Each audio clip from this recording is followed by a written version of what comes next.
பணம் கதைக்கு உங்க எல்லாரையும் வரவேற்கிறேன். இந்தியால ரியல் எஸ்டேட்ல ஒரு சைலண்ட் ரெவல்யூஷன் அமைதியா நடந்துட்டு இருக்கு தெரியுமா? ஆனா வைட், இது கோடிக்கணக்கில் பணம் வச்சிருக்கிறவங்களுக்கு மட்டும் இல்ல.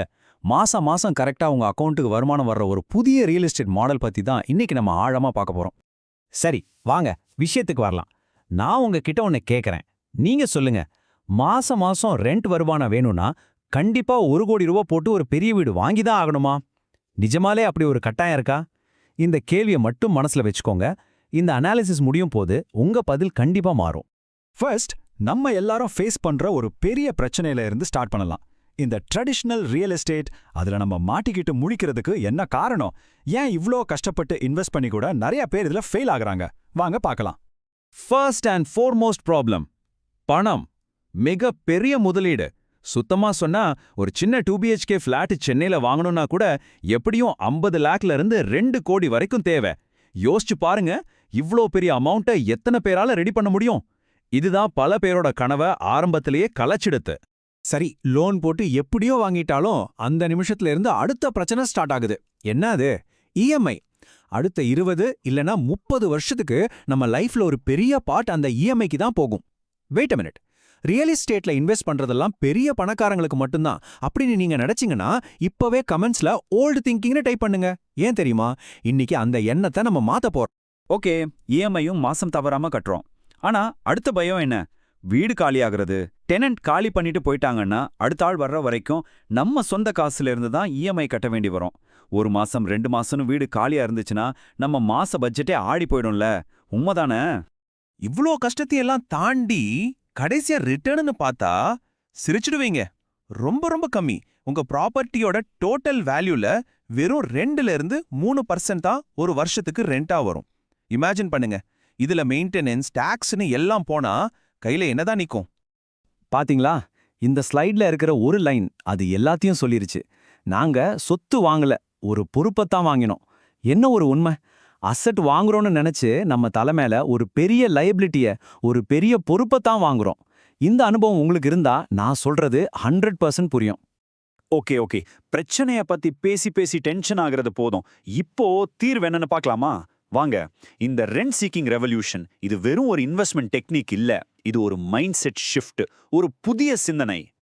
அந்த மைண்ட் செட் ஷிஃப்ட் இங்க தான் ஸ்டார்ட் ஆகுது. லெஃப்ட் சைட்ல பாருங்க, அது பிக் ரியல் எஸ்டேட். அதோட ஒரே கோல் என்ன தெரியுமா? சொத்தோட மதிப்பு எப்பவாவது ஏறும், அந்த கேபிட்டல் அப்ரிசியேஷன் தான். ஆனா ரைட் சைட்ல இருக்கிறது தான் நம்ம ஹீரோ, மைக்ரோ ரியல் எஸ்டேட். அதோட கோல் மாசம் தவறாம கைக்கு பணம் வரணும், கன்சிஸ்டன்ட் கேஷ் ஃப்ளோ.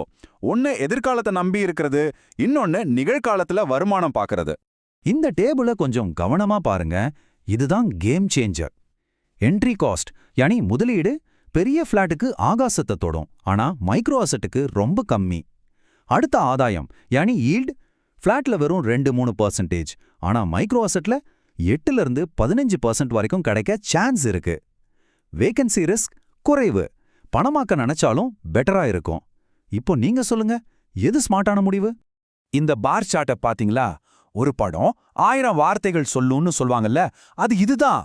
பெரிய ஃபிளாட்டோட ரெண்டல் ஈல்ட் 2.5%, ஆனா மைக்ரோ ஆசெட்டோட ஆவரேஜ் ரெண்டல் ஈல்ட் 12%. 4 மடங்குக்கு மேல. என்ன ஒரு பெரிய வித்தியாசம்! தெளிவா தெரியுதுல்ல? ஒரு சின்ன பிரேக். இந்த இன்ஃபர்மேஷன் உங்களுக்கு யூஸ்ஃபுல்லா இருக்குன்னு தோணுச்சுன்னா இப்பவே அந்த லைக் பட்டனை பிரஸ் பண்ணுங்க. ஏன்னா நீங்க பண்ற ஒவ்வொரு லைக்கும் நம்ம மக்கள் 9 to 5 சக்கரத்துல இருந்து வெளியே வரத்துக்கு இந்த அனாலிசிஸ் உதவும்னு யூடியூப்க்கு சொல்ல உதவும். ஓகே, நம்ம மைக்ரோ ரியல் எஸ்டேட்னு சொல்லிட்டு இருக்கோம்ல, உண்மையில அது என்ன? இந்த வார்த்தை புதுசா இருக்கலாம், ஆனா அதோட கான்செப்ட் நம்ம யோசிக்கிறத விட ரொம்ப சிம்பிள். வாங்க அதை டீகோட் பண்ணலாம். இதோட சிம்பிள் டெஃபினிஷன் இங்க இருக்கு. மைக்ரோ ரியல் எஸ்டேட்னா என்னன்னா, குறைவான பணம் போட்டு அதிகமா யூஸ் ஆகிற, மாசம் ரெண்ட் தர்ற சின்ன சின்ன சொத்துக்கள், அவ்வளோதான். நோட் பண்ணிக்கோங்க, ரொம்ப முக்கியமான லைன் இது. சரி, தியரி எல்லாம் நல்லா தான் இருக்கு. பட் பிராக்டிக்கலா நம்ம இந்தியால இப்படி என்ன இருக்குன்னு கேக்குறீங்களா? இங்க பாருங்க, நம்மள சுத்தி இருக்கிற எக்ஸாம்பிள்ஸ் தான் இது. ஒரு ஏடிஎம் வைக்க சின்ன இடம் கொடுக்கறது, ஒரு டாக்டருக்கு ஒரு சின்ன கிளினிக் கேபின், கோவர்க்கிங் ஸ்பேஸ்ல ஒரு டெஸ்க், ஸ்டோரேஜ்க்காக ஒரு சின்ன ரூம், ஹாஸ்டல்ல ஒரு ரூம், ஈவன் ஒரு கார் பார்க்கிங் ஸ்லாட் கூட ஒரு சூப்பரான மைக்ரோ ஆசெட் தான். எக்ஸாக்ட்லி, இந்த ஸ்லைட்ல சொல்ற மாதிரி தான்.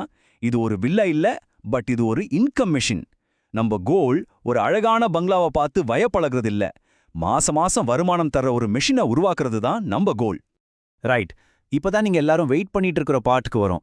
இதை எப்படி ஸ்டார்ட் பண்றது? உங்களுக்காக ஒரு சிம்பிள் 4 ஸ்டெப் பிளான் வச்சிருக்கேன். ஆனா அதோட கூட ஒரு ரியாலிட்டி செக்கும் வச்சிருக்கேன். ஏன்னா பாசிட்டிவ்ஸ் மட்டும் சொல்றது என் வேலை இல்ல, உண்மையா சொல்றது தான் முக்கியம்.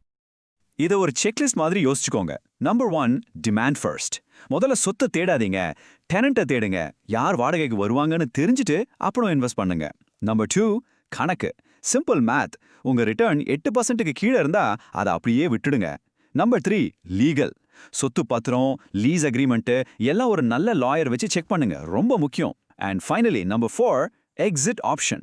தேவைப்பட்டா இதை எப்படி விற்க முடியும்னு முதலீடு பண்றதுக்கு முன்னாடியே யோசிச்சு வச்சுக்கணும். நான் முன்னாடியே சொன்ன மாதிரி இது எதுவும் மேஜிக் கிடையாது. கண்டிப்பா ரிஸ்க் இருக்கு. நீங்க ஒரு ஆபரேட்டரா நம்பி இருக்க வேண்டி வரும். லொகேஷன் கொஞ்சம் மாறினா கூட உங்க இன்கம் அஃபெக்ட் ஆகும். லீகல் டாக்குமெண்ட்ஸ்ல நிறைய சிக்கல்கள் இருக்கும். எல்லாத்துக்கும் மேல நிறைய பிளாட்ஃபார்ம்ஸ் ஓவர் ப்ராமிஸ் பண்ணி ஏமாத்துறதுக்கும் வாய்ப்பு இருக்கு. சோ ரொம்ப கவனமா இருக்கணும். இதுதான் கோல்டன் ரூல். இதை எப்பவுமே ஞாபகம் வச்சுக்கோங்க.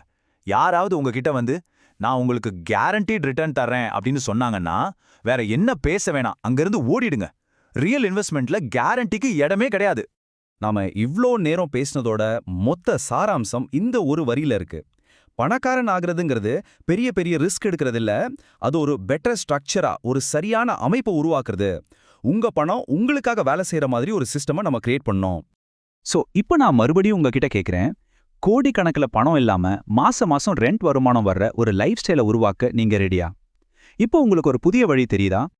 இந்த மைக்ரோ ரியல் எஸ்டேட்டை பத்தி இன்னும் ஆழமா, ரியல் பிளாட்ஃபார்ம்ஸை பத்தி, ரியல் கேஸ் ஸ்டடீஸோட ஒரு டீப் டைவ் வேணுமா?